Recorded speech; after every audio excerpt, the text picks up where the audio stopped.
Here's what you need to know for going to Japan in 2026. I'm Amy from Cakes with Faces. I'm the author of a Japan guidebook. I always try and bring you the most useful information for your trip. So here's what's new and major changes for 2026. We've got new attractions, accommodation tax, rail passes, changes to visa fees and tax-free shopping, and lots more. First up, the exchange rate for yen is excellent for tourists right now. This chart shows the last 10 years. I've been travelling to Japan since 2010 and I never thought we'd see rates like we have today. If you have a trip booked, consider getting yourself some yen while the rate's good.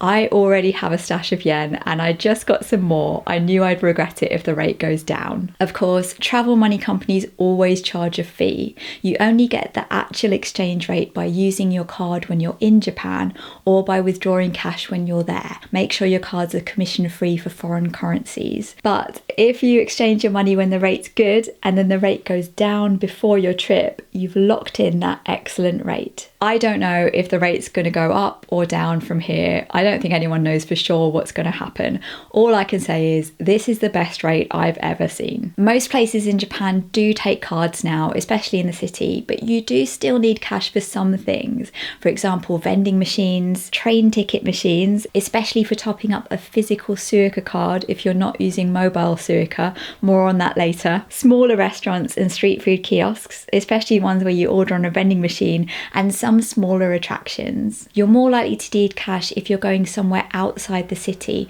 For example, in Gifu or Kyushu, you see a lot more places that are cash only. Tax-free shopping is changing this year in November. At some shops, foreign tourists don't have to pay the consumption tax, which is 10% or 8% for some items, when you're spending over 5,000 yen. Currently, you show your passport at the till or the QR code from the tax-free shopping section of Visit Japan web and they take the tax off for you. Starting from the 1st of November 2026, there's a new procedure. You'll need to keep hold of your receipts and get a refund at the airport instead. Currently, we don't have too much information about exactly how it's going to work, but when there are updates, they'll be in my Japan travel news video, which is at the start of every month. Which brings us on to Visit Japan Web. It's an online system for customs and immigration paperwork that replaces the paper forms you used to fill in on the plane. It's not compulsory, but I'd recommend it. It's just easier to get the paperwork out the way before your trip. Then you get a QR code on your phone to scan when you arrive at the airport in Japan, and it's just easier. They do still have the paper forms on the plane and at arrivals at the airport, but in my experience, Visit Japan Web is a much easier and smoother process when you arrive after that long flight. It's often called an app, but really it's a website. The URL is vjw.digital.go.jp, not very snappy. You fill in your details and then once it's approved, you get a QR code for each person. You can fill it in as soon as you have your accommodation booked because you have to enter the details of where you'll be staying in Japan. I'd recommend not leaving it until the last minute because it has to be approved. If you've done it before, you just have to log in and add the details of your next trip. You don't have to fill in the whole thing again. I'd recommend taking a screenshot of the QR code or even printing it out. There is Wi-Fi at the airport, but if you have a screenshot saved, you don't need to worry about connecting or anything going wrong. I think you want as little hassle as possible after a long haul flight when you're tired and maybe not feeling too sharp. We've got some major new attractions opening in 2026. Kawaii Monster Land in Harajuku opens on the 13th of February. It's a mini indoor theme park version of the Kawaii Monster Cafe that closed in 2021. It'll have mini rides, a shop and a theme cafe. They're taking reservations now on their official website. The Edo Tokyo Museum opens on the 31st of March after a renovation that's taken several years. It covers life and architecture in Tokyo from the Edo period onwards. That's from about the 1600s. It has full-size models of shops and houses. Pokepark Kanto, a permanent Pokemon section of Yomiuri Land theme park near Tokyo, opens on the 5th of February. For residents of Japan, there's a lottery for tickets. For foreign tourists, there's a separate ticket website without a lottery. It seems like tickets on there go on sale the same day the lottery opens, 3 months in advance, but check that. You need to be online the second they become available. Shuri Castle in Okinawa Okinawa reopens in the autumn. It's a major reconstruction after the fire in 2019. I'm planning a trip to Okinawa, so if you've been, let me know your recommendations in the comments. There's a new Sailor Moon stage show in Tokyo opening in April called Pretty Guardian Sailor Moon Shining Theatre Tokyo. And if you like Rilakkuma and Sumikko Gurashi, a new San X area has just been announced for Fuji-Q Highland theme park near Tokyo to open sometime in 2026. There are, of course, lots of smaller things opening. I cover them every month in my Japan travel news videos, so make sure you're subscribed if you have a trip coming up. I can never believe how much new stuff there is every month. If you want to go to any of these new attractions, new things are usually really popular, so I'd recommend booking tickets early. If you're going to Japan at a busy time of year, I'd recommend booking tickets for any popular attractions. The busiest times of year are cherry blossom season because everyone wants to see the beautiful cherry blossoms, and the last 2 weeks of March are also the holidays in Japan. Golden Week, which is the end of April, start of May, the summer holidays around Obon, and autumn leaves time in November, especially in Kyoto because it's so beautiful there. During those times, I'd recommend buying your Shinkansen tickets in advance and any train routes that aren't that frequent. Basically, if it's going to ruin your trip if you don't get that train, just book the tickets. And all year round, if you're going on any special sightseeing trains or any of those themed or luxury special trains, they are popular, so you'll need to book tickets as soon as they go on sale. I'll just run through some other attractions you need to book in advance. First is Shibuya Sky if you want to go at sunset. That always sells out first. Team Lab Biovortex in Kyoto, because it's new, you can check ticket availability if you start going through the booking process on their website. The Pokemon Cafe in Tokyo, if you don't manage to get a reservation, check back for cancellations, and there is a wait list on the day if you turn up first thing. The Kirby Cafe, if you don't get a reservation, there are takeaway cafes in the mall at the Skytree and Character Street in Tokyo Station, which is a collection of the cutest official character shops. The Studio Ghibli Museum in Tokyo can be really hard to get tickets for. You need to be online the second they go on sale. And the Ghibli Park near Nagoya. The Nintendo Museum near Kyoto, if you don't manage to get tickets in the lottery, they have secret sales 2 months in advance and there can be cancellations. There are lots of temporary pop-up theme cafes that can be really popular, so it's best to make a reservation for them. I keep a list of them on cakeswithfaces.co.uk in the blog section. They're not usually announced very far in advance, so check back before your trip. For Tokyo Disney, it depends. I got tickets on the day in September. For both Disney and Universal Studios, you don't need to book the day tickets go on sale, but if you want to go at the weekend or a busy time of year, check ticket availability on their websites to see if you need to book. If you want to get an express pass for Universal, which is really pricey, but can be kind of worth it, especially if you only have one day and you want to get around everything because the queues are really long. It is better to buy express passes earlier, then you have the best choice of times for timed entry and for the rides before they start to sell out. For Tokyo Disney, remember they're doing a big renovation of Tomorrowland, so Space Mountain's closed until 2027. Quite a few other major rides are having refurbs too, especially at Disneyland Park, so check the official website if there's anything you've got your heart set on. That Beauty and the Beast ride is so good. If you need help getting your itinerary sorted, my Japan trip planning deck has a card for each attraction in Tokyo, so you can lay them out, sort out your must-dos and plan together.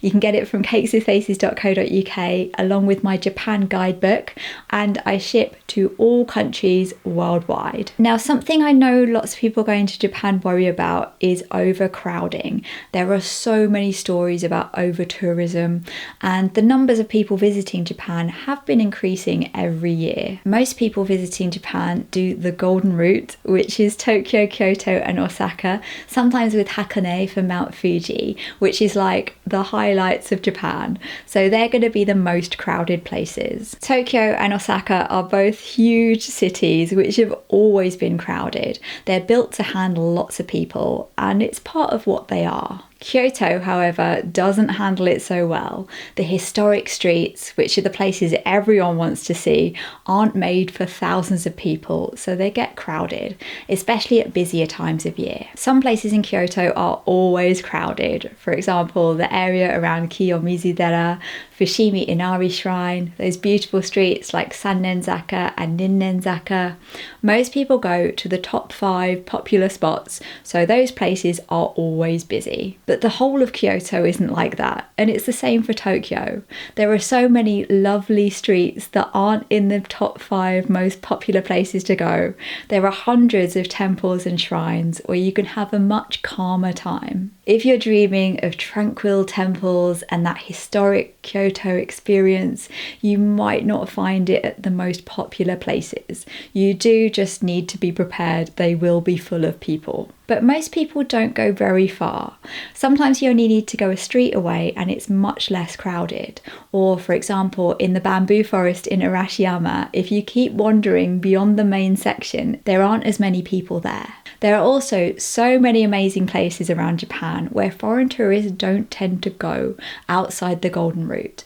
I think it's just because we don't hear about them as much. So if you don't like crowds, or if you've been to Japan before and you've already done the Golden Route, consider visiting another area of Japan like Kyushu or Tohoku or Hokkaido. I was in Gifu this year, and when I was in Takayama with beautiful scenery and historic buildings, it was the off season, but we had some places pretty much to ourselves. I really felt like that was the experience of Japan some people might be looking for when they go to Kyoto. It's also really upsetting to hear stories about sentiment against foreign tourists in Japan, but I've got to say that everywhere I've been, people have honestly been so polite and welcoming. It's been really lovely, so I wouldn't worry about it too much. But we can all do our bit by trying to be good tourists. Things like respecting the culture, trying not to get in the way with our massive suitcases, being polite, not being noisy on trains, and just reading the room. If everyone else is being quiet, be quiet as well. That sort of thing. Next is bears. Hopefully something you won't have to worry about. They have become more of an issue in Japan recently. If you're going to the city, you don't have to worry about it. You're not going to see a bear in Shibuya.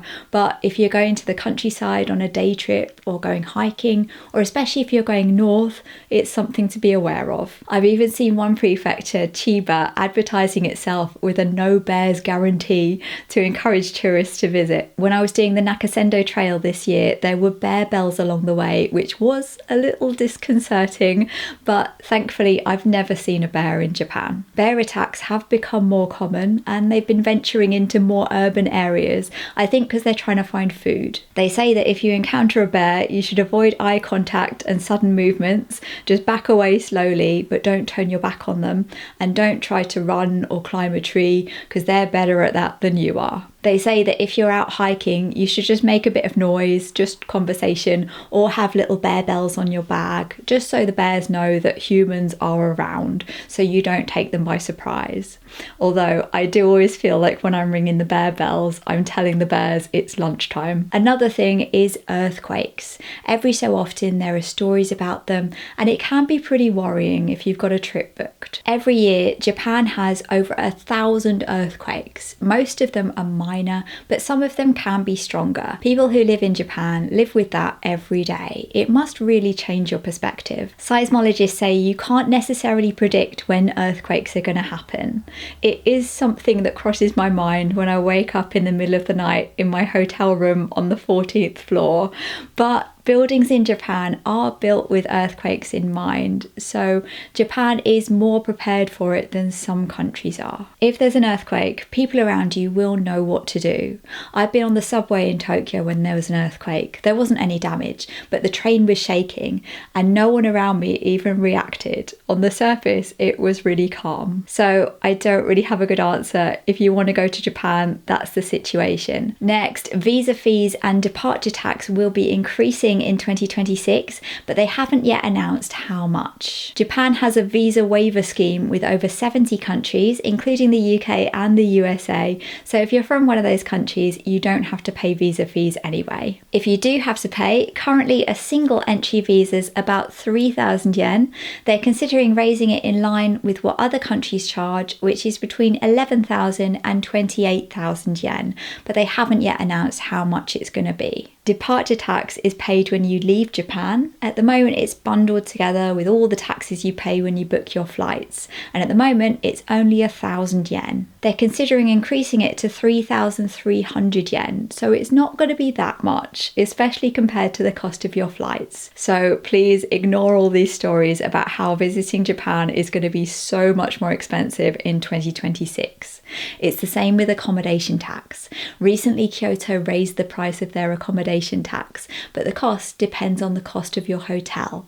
So unless you're booking a luxury, really expensive hotel, it's not going to be that much. In any case, the taxes are used to maintain the city's infrastructure with the increase in tourists and to look after those beautiful old streets that are free to visit. So is it really that bad? In Tokyo, they're considering changing the accommodation tax. So instead of being based on price ranges for hotels, it's a percentage rate of 3%, and if your hotel's less than 13,000 yen per night, you don't have to pay it. That's going to happen in fiscal year 2027. Finally, a bit about train tickets, because I know they can be confusing, especially if it's your first trip to Japan. These days, the Japan Rail Pass, the JR Pass, isn't worth it for most people since the price went up in 2023, but regional rail passes might still save you money. They cover a specific area of Japan and include unlimited trips within that region with a certain train company. I have a video all about them, and there's a really useful calculator on Japan Guide to help you work out which passes might be worth it for you. You might be better off buying individual Shinkansen tickets, and I've got a video about how to do that too. And my Japan guidebook has lots of help with tickets, rail passes, and taking the train. It's a lot more practical than a regular guidebook. For local trains, I recommend getting a Suica card. It's valid for all the lines and the metro. It's the easiest option. Some people prefer to get day passes for the Tokyo Metro, which are an option if you're on a budget or if you're crisscrossing the city a lot. I find that my train costs don't tend to spiral out of control. I prefer the flexibility of Suica and being able to take the most convenient route, because the day passes for the metro don't include lines from Japan Railways like the Yamanote line and the Chuo line, which can be so useful. If you have an iPhone, mobile Suica is the easiest option. Just add it to your Apple Wallet. If you're an Android like me, you'll need a physical card. Welcome Suica is the temporary version for tourists that lasts for 28 days, or if you'll be coming back to Japan in the future, you can get a regular Suica card which lasts for 10 years after it was last used. So enjoy planning your trip. There are lots of tips on my channel. Have a look through the playlist, and there's lots of help in my guidebook with planning your trip right from the start. I always try and reply to comments, so if you have any questions, just ask. And there's new Japan videos right here every Thursday. I'll see you then. Bye bye.